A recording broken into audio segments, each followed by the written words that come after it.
Did you know that tomorrow is Quitter's Day? It's true. Most of us give up our New Year's resolutions by January 19th, which is tomorrow. Our Weekend Express team made some resolutions. Take a look.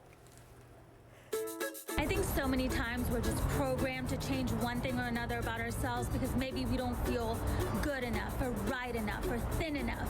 Well, this year, I'm gonna be enough for myself. That and stop drinking so much wine. My New Year's resolution was to stop making New Year's resolutions, and so far I'm keeping that 100%.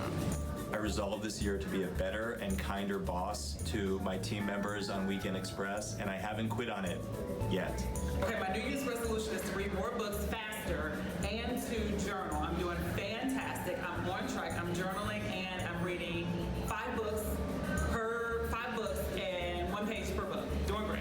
This year, I resolved to be more intentional about my Amazon spending because I am an Amazon Prime junkie.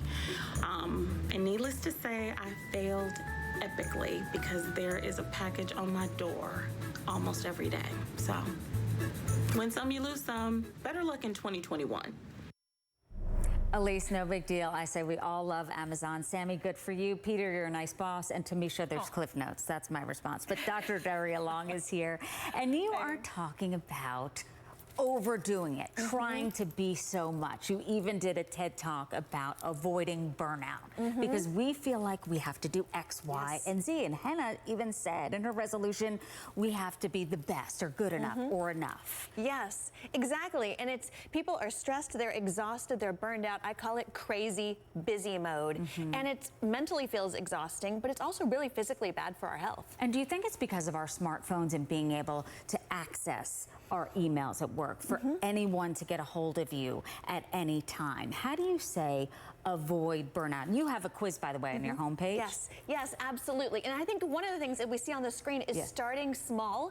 Like you just mentioned devices. You don't have to do a device detox and not use your phone for 48 hours. How about next time you're in the grocery store or just sitting down with your family, have 5 minutes you've quiet without your device because your brain needs time to digest. Just let it be a little quiet, leave the phone aside. And even in the elevator, I see everyone looking down and I look around and I'm thinking, we're all addicted to this. I want people to say today, just take a moment. Don't pick up your phone for that one. Do you say start small with all New Year's resolutions? Do you like them? Do you have one? I do. So I tell people, think of it more like an evolution, not a resolution. So say you want to exercise more. Don't tell me you're going to do a 5K if you don't run at all. Walk for 5 minutes. You want to eat better instead of revamping your diet? Have protein in the morning and just have something to start small.